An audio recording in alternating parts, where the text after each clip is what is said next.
Berapakah skor debat kemarin untuk Ganjar, Prabowo, dan Anies?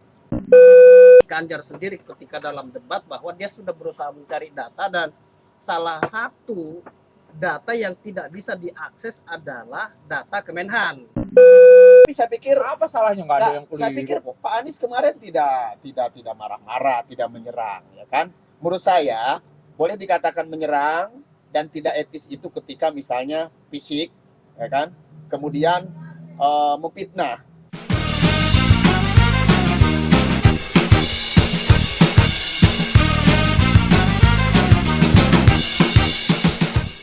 Di debat calon presiden dan wakil presiden di 7 Januari 2024 memang dialognya, perdebatannya begitu seru. Akhirnya banyak pengamat-pengamat yang bermunculan, termasuk kita-kita. Pengamat. Jadi pengamat dan penilai. Kecuali ini dia pendukung Anies nih. Kecuali ini pendukung Anies. Meskipun pendukung Anies tetap mengamati juga dong. Oke. Langsung aja, biar langsung jelentreh. Jadi kalau kata Ganjar mah udah berani aja sebut aja angkanya. Berapakah skor debat kemarin untuk Ganjar, Prabowo, dan Anies? Oke, untuk Pak Prabowo saya kasih skor 7. Untuk Pak Anies saya kasih skor 8. Dan untuk Pak Ganjar saya kasih skor 8 juga. Kenapa bisa begitu? Alasannya apa?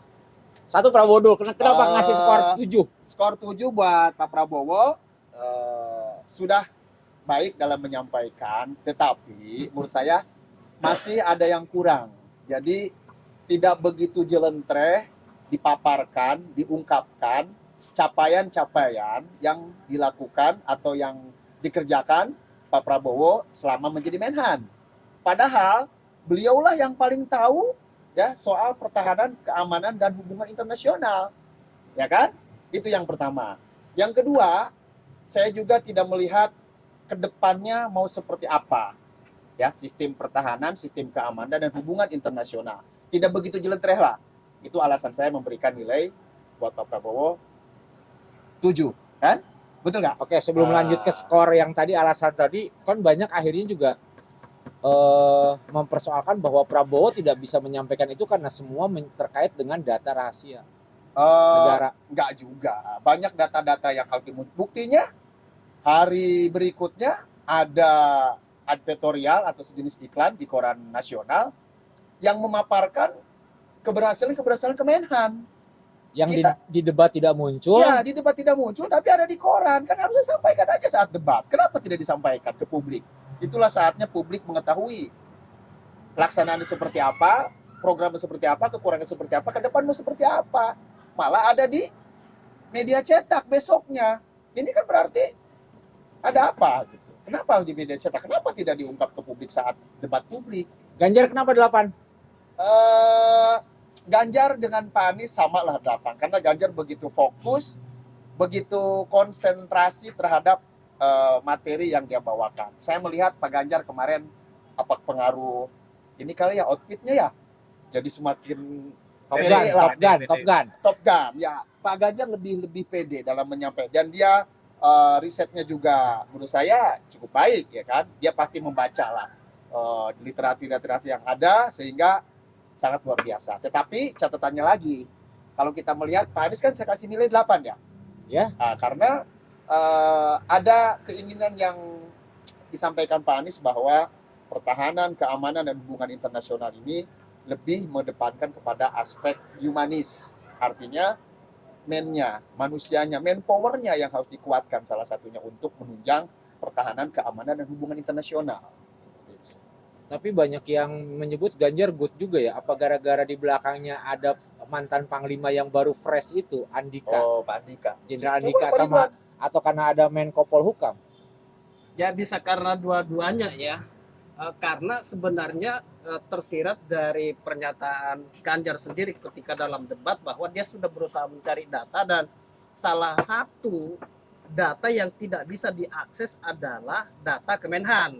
Berarti ya ada indikasi bahwa sebenarnya dia itu sudah mencari data kemana-mana. Data yang dia tidak dapat hanya dari Kemenhan. Kenapa itu?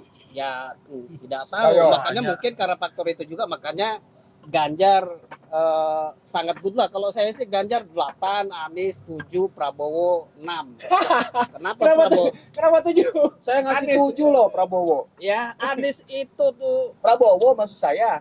Iya, saya lebih di bawah. Kalau Anies cuma 7. Kenapa? Karena dia justru sibuk menyerang Prabowo. Enggak. Menurut saya enggak ada serangan, enggak ada Aduh, serangan. oke. Enggak ada serangan. Aduh, gua Pak Anies tidak ada serangan. kita di tengah dulu nih. Gua di tengah dulu nih. Sebelum kita bahas serangan, sebelum kita bahas emosional, kita tanya dulu nih. Kakanda Rama. Apa tuh? Skor. Alasannya apa dengan skor itu? Pak Ridwan belum ngasih skor. Udah. Udah. Si itu bengong. Gimana Saya sih? dari Anies 7. Terus nomor 2 Prabowo harusnya 10. Cuma karena dia tidak Jelendreh. menyampaikan secara baik, padahal itu adalah bidangnya, jadi 6. Wow. Terus Prabowo ya 7,5. Ganjar 7,5 lah. Jadi Lebih baik- berarti lebih baik di atas Pak Anies dan Pak Ganjar dekat-dekatan ya. Deketan, Oh, iya. Ya lebih unggul Ganjar lah dibanding Anies. Anies tahunya cuma mengkritik. Enggak. Pertama saya klarifikasi nih ya.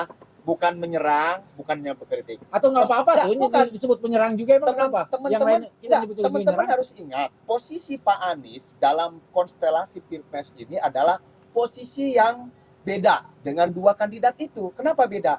Satu pihak sebagai capres yang betul-betul mengusung perubahan, ya kan?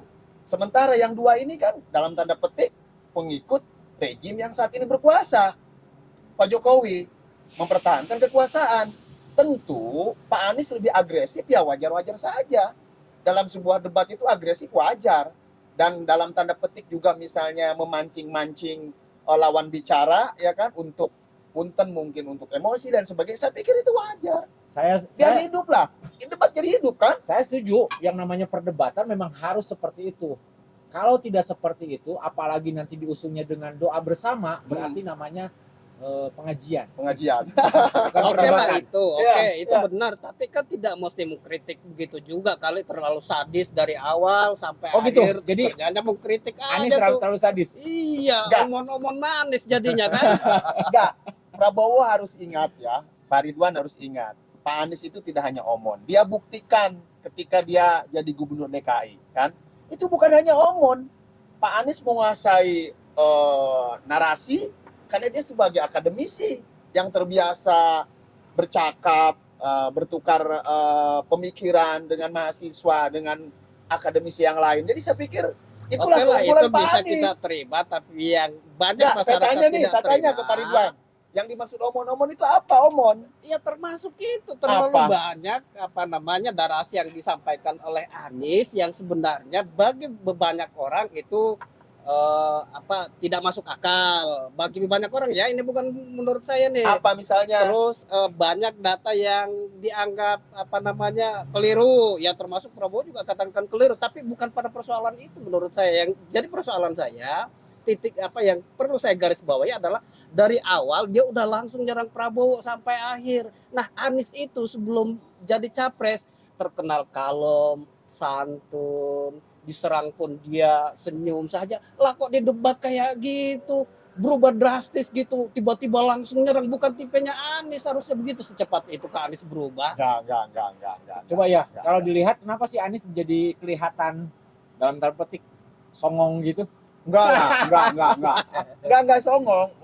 Gini, debat ini kan debat yang ketiga kali ya kan? Kedua, Yang untuk presiden. capres yang kedua, yang cawapres juga dengan cawapres jadi kayak ketiga. Saya Ya. pikir ada latar belakang juga lah.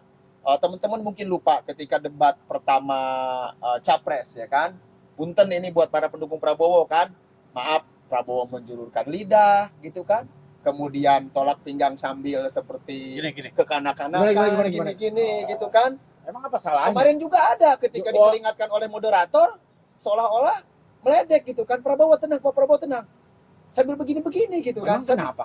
Nggak Ya. apa-apa lah. Bukan, itu menurut saya gestur seperti itu, gestur dalam tanda petik bisa juga mungkin meledek atau mungkin Kalau dilihatnya dari segi ketimuran kali ya. ya Tapi mungkin kan kalau bagi yang Prabowo yang biasa udah keliling dunia tolak pinggang begini mah kan hal yang biasa. ya, tapi saya pikir Apa salahnya nggak ada yang saya keliling pikir kok? Pak Anies kemarin tidak marah-marah, tidak menyerang, ya kan? Menurut saya boleh dikatakan menyerang dan tidak etis itu ketika misalnya fisik, ya kan? Kemudian memfitnah, ya kan? Kalaupun data yang disampaikan bisa kurang akurat, disebut 5 padahal 4, itu kan berarti kurang akurat, gitu kan? Bukan misalnya bohong seperti itu. Jadi gitu Pak Ridwan, saya pikir Pak Anies nggak marah, nggak menyerang kok, itu biasa dalam sebuah debat kok, biasalah. Jadi kalau debat tidak ada tidak ada kata-kata yang keras, tidak ada kata-kata yang menimbulkan kontroversi, saya pikir bukan debat. Betul kata Pak Patur tadi, bahwa itu pengajian atau pidato, lurus-lurus saja, ya kan? Ini debat loh, mengeluarkan ide, mengeluarkan gagasan, juga termasuk memecahkan persoalan. Solusinya apa? Kan itu.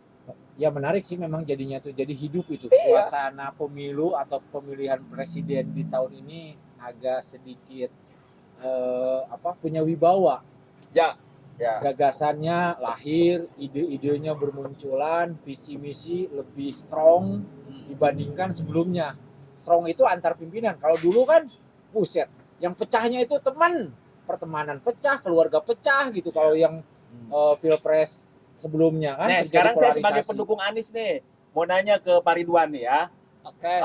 Kenapa Pak Prabowo kemarin dalam debat itu seperti kurang jelentreh, substansinya seperti kurang kena, padahal kartu truk pertahanan keamanan hubungan internasional itu beliau yang paling tahu lah ya sebagai Menteri Pertahanan. Kenapa coba saya tanya? Jadi saya lihat kemarin Pak Prabowo seperti pidato aja. Jadi gagasan, kreativitas, ide-ide soal keamanan pertahanannya kurang kurang jelek gitu loh. Ayo, menurut Pak Ridwan kenapa? Nah, sebenarnya memang ini panggung Prabowo. Harusnya Prabowo menyampaikan prestasi yang dicapai sejak memimpin Kemenhan kan begitu, itu juga ekspektasi semua orang yang menonton debat itu.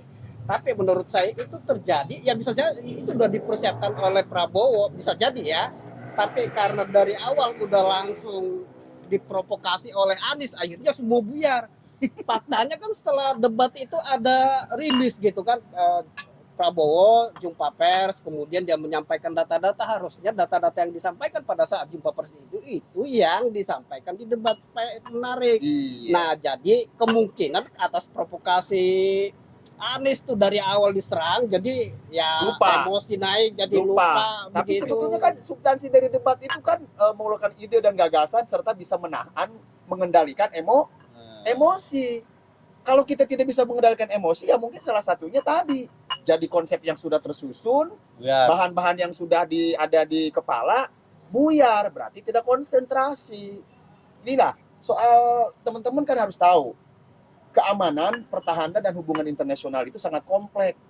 Kita tidak mendengar loh kemarin berapa misalnya kapal-kapal asing, nelayan asing yang sudah keluar masuk perairan Indonesia. Betul nggak? Ketika zaman Bu Susi, Menteri Kelautan, berapa ditenggelamkan. Itu kan menurut saya itu adalah salah satu bukti bahwa kita kecolongan dalam tanda petik dalam hal pengamanan di laut. Coba kalau misal kemarin diungkap datanya, itu kan menarik. Kemudian human trafficking, perdagangan manusia, narkoba lintas negara, ya kan, itu kan kejahatan juga.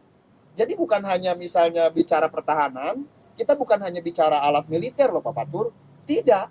Bukan hanya alat militer saja yang bisa jadi pertahanan, hubungan diplomatik, kekeluargaan, hubungan pertukaran pelajar, budaya, itu bisa menjadi sebuah alat untuk pertahanan. Ya Pak Prabowo bilang, kita negara diseganin, betul sekali, kita diseganin. Tetapi saya tanya lagi ke Pak Ridwan sebagai pendukung Prabowo. Pendukung Prabowo. Pendukung Prabowo. Ya, saya bukan pendukung Prabowo. Ya enggak, maksudnya pokoknya pendukung Prabowo dan tanda petik lah, Pak Ridwan.